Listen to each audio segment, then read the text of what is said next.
Al-Hikam Hikmah 6, doa adalah ibadah, bukan sekadar permintaan. Imam Ahmad Ibnu Athaillah As-Sakandari dalam hikmah ke-6 kitab Al-Hikam mengingatkan kita. Janganlah tertundanya pemberian dari Allah, disertai dengan terus-menerusnya doa, membuatmu putus asa. Betapa banyak di antara kita yang sudah berdoa siang malam, berulang-ulang, namun merasa belum juga dikabulkan. Muncul rasa lelah, kecewa, bahkan ada yang berhenti berdoa sama sekali. Inilah yang disebut putus asa dalam doa, yang sangat dilarang dalam Islam. Padahal, Allah telah berjanji dalam Al-Quran. Berdoalah kepadaku, niscaya aku akan kabulkan untukmu. Tapi perlu kita pahami, Allah mengabulkan doa sesuai kehendaknya, bukan kehendak kita. Bisa jadi doa itu dikabulkan dalam bentuk yang berbeda dari yang kita minta, atau pada waktu yang lebih tepat menurutnya, bukan saat kita inginkan.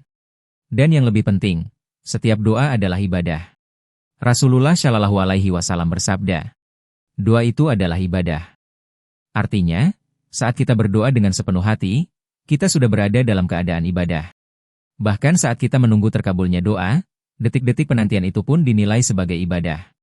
Rasulullah Shallallahu Alaihi Wasallam juga bersabda, menunggu kelapangan dari Allah adalah ibadah. Bayangkan, seseorang berdoa agar dilunaskan hutangnya.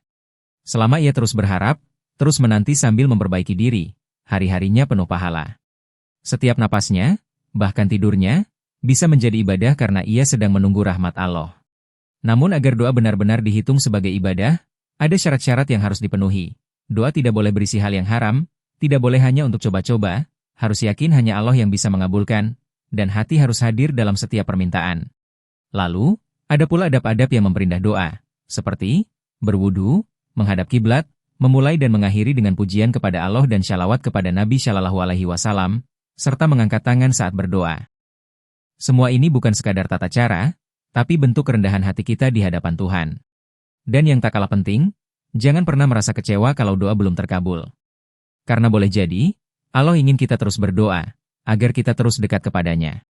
Bahkan para ulama berkata, kami lebih gembira saat doa kami lambat dikabulkan, karena itu artinya kami lebih lama dalam keadaan ibadah. Maka, teruslah berdoa. Teruslah berharap. Karena dengan setiap doa yang tulus, kita sedang mengetuk pintu langit. Mungkin pintu itu belum terbuka sekarang, tapi selama kita mengetuknya dengan adab dan keyakinan, pintu itu akan terbuka, dan saat itu tiba, ia akan membawa kebaikan yang tak pernah kita duga. Berdoalah, dan bersabarlah. Karena setiap doa adalah ibadah, dan setiap penantian di jalan Allah adalah kemuliaan. Jangan lupa like and subscribe.